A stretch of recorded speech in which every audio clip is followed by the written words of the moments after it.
Welcome back. Thanks for staying with us.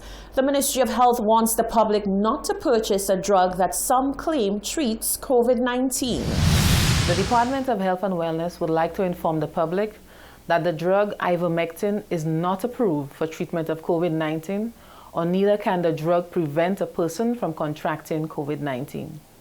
Ivermectin is used mainly to treat roundworms, threadworms, and other parasites in animals, and has use in humans for head lice. Studies have shown that the drug is effective in vitro studies, that is, tests outside of a living cell, and any potential use in vivo, that is, inside a living cell, would require concentrations where the safety in humans have not been evaluated. The Department of Health and Wellness strongly recommends the public against purchasing this from persons and ingesting the drug.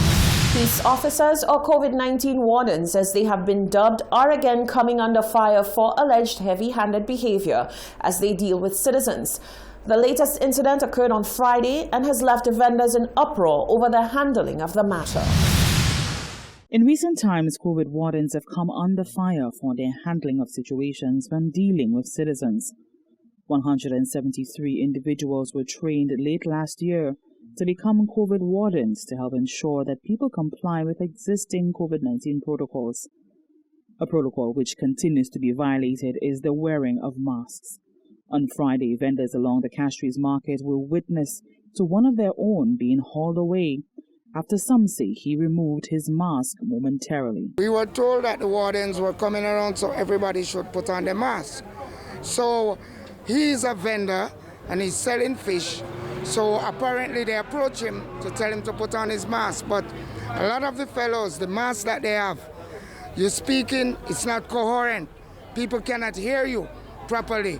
So apparently he probably done it to deal with the customer, and then they, approach him, and I don't know what he said, which was wrong in the sight of the warden. So the warden talked to him and they were cautioning him. So maybe he wasn't adhering to what they were telling him. Another vendor insisted that the vendor in question did nothing wrong and that the COVID wardens were out of order.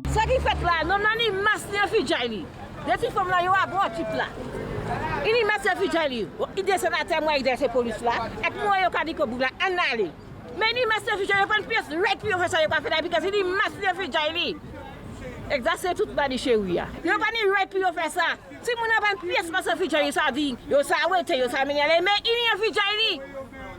Yo pas ni pièce right pour yo faire ça yo ka faire là. Yo dirty. Earlier this year, a video of 3 COVID wardens making an arrest within the city went viral against a man who they claim was not wearing a mask. That arrest attracted a group of onlookers and ended in the wardens taking the man into custody. For the Hot 7 News, Nisha Charles reporting. The St. Lucia Teachers Union and the National Students Council have made numerous calls for the government of St. Lucia to either cancel or change the format of the Common Entrance examination. Former school principal Rohan Sion says he is not in full agreement for exams to be altered as they serve a purpose. He says despite the situation being faced, students have to be tested to find out whether they are ready to move on to the next academic level. The St. Lucia Teachers Union and the National Students Council have on many occasions called on the Ministry of Education to either cancel common entrance examinations or make adjustments to the preparation and administration of exams. Former long-serving educator and principal Rohan Sion calls for the importance of exams to not be overlooked. Exams have a specific purpose to be able to select students who are very well prepared, identifying those who are well prepared for the next level of activity, and allowing those who are not prepared perhaps to get another chance at preparation or get into some other pathway to get where they have to go. Because, exams they have a function. Our news desk is in receipt of a document from the Ministry of Education which has informed principals that changes have been made to the various local examinations minimum standards and common entrance. The missive reads, quote, 1. The minimum standards test and SBA component will not be administered. 2. Only the multiple choice components of the common entrance examinations will be administered, end quote. Sion, however, is of the belief that if the exam continues to be altered in any way, it will not be as effective as it is supposed to be. If you don't know who's doing well in primary school and who's not doing well in primary school, how can you ever cater for them at the secondary school level? If everybody goes through, then you're going to be mixing those who are well prepared or those who are not so well prepared, and putting those who are not well prepared under severe disadvantage. The effective use of an examination is to determine how prepared a student is for the next level of the academic challenges he's going to have. Sion says the complete removal of the examination with no other testing strategy will have far-reaching consequences for both teachers and students. If you keep playing around with the common entrance exam, you must not get rid of it because it's not going to be an exam anymore.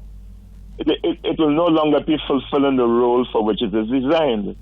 It is designed, and we know that's what it is, to establish the students who have gone through the primary school process and to be able to allow those who are better prepared to get into the next level, and those who are not as well prepared, like I said, to either get a chance to go again at it or to get more preparation. If the exam is not doing that, there's no point having it. Hot 7 reached out to the Registrar of Examinations in the Ministry of Education, Carmelita Matthew, who confirmed that the alterations of the exams will happen and that common entrance examinations are scheduled for June 30th, 2021. Reporting for Hot 7 News, I am Genevieve Gonzalez. Thank you, Genevieve. The government of Barbados on Wednesday announced a weekend curfew as part of efforts to further restrict the unnecessary movement that it said is contributing to the spread of COVID-19. The announcement came amidst an existing national pause that includes a 7 p.m. to 6 a.m. curfew, which is due to end on the 28th of February. On Thursday, Attorney General Dale Marshall announced the changes in the Emergency Directive No. 4, which will govern the lockdown period until the 28th, including the stay-at-home weekend. This gives legal teeth to the recommendation by the Minister of Health, Jeffrey Bostic, that the weekend be added to the national pause to curb the number of people on the road as Barbados continues to fight community spread of COVID-19. The stay-at-home weekend will be in effect from 7 p.m. until 6 a.m. Monday. All Bajans were warned to stay home unless there is an emergency. A petition has been started to CXC to change its method of administering the exam this year.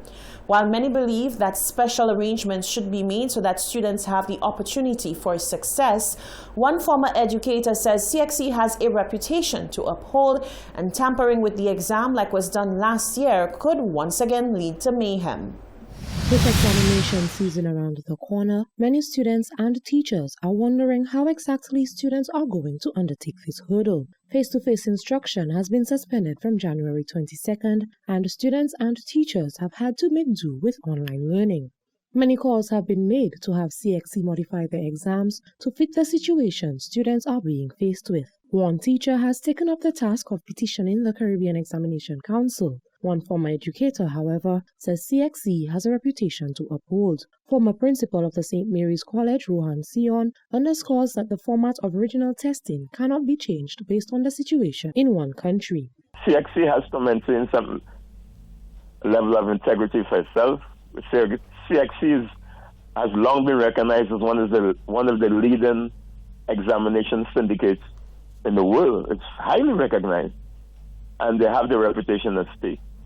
I think they have to look at the bigger picture and not just the individual situation. They certainly will want to minimize the pressure on the students and all that sort of stuff, but at the same time, they need to ensure that the exam is not considered to be compromised in any way. Sion made reference to the outcome of the last set of CXC results when students were given only paper 1, which is multiple choice questions, last year. He says if the exam continuously has to be altered, the credibility of the exam may be affected.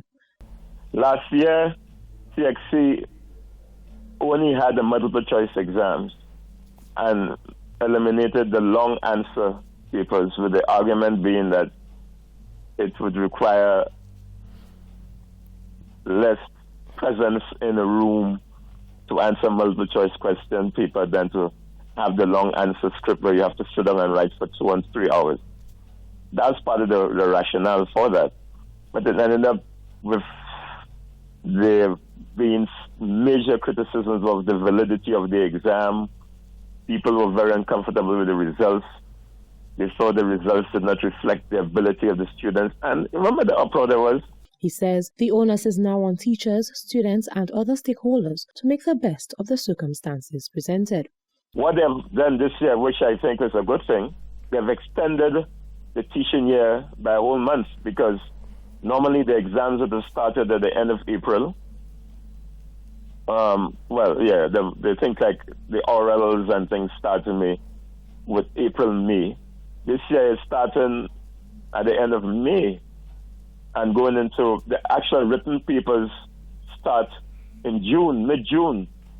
So the students actually have a full, more or less a full third term at school.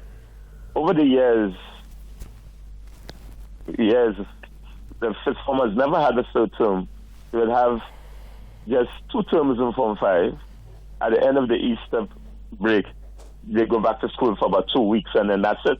But now that they go back to school for almost 2.5 months. Recently, Minister for Education Dr. Gail Rigobert informed that stakeholders are in constant dialogue as to the future of examinations. Reporting for Hot 7 News, I am Genevieve Gonzalez.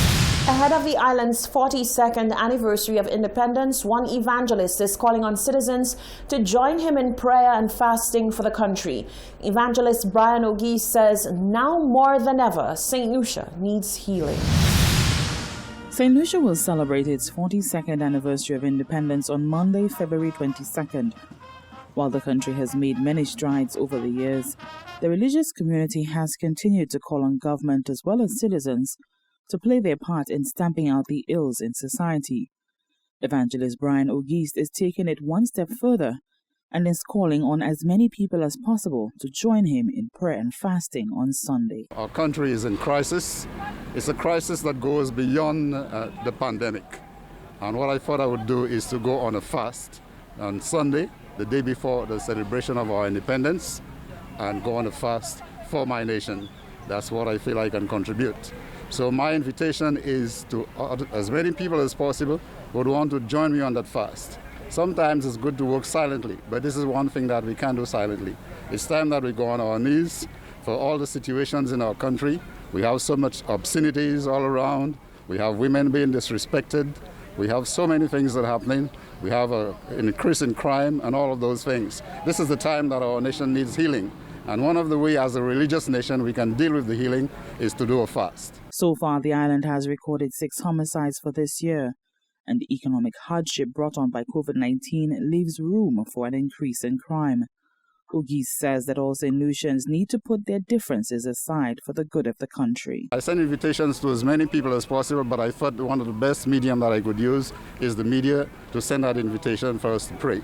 Because if you know our anthem, in our anthem we say, gone the days when strife and discord. We still have so much strife and discord. We hate each other more than we hate the devil, just for political stripes and other things.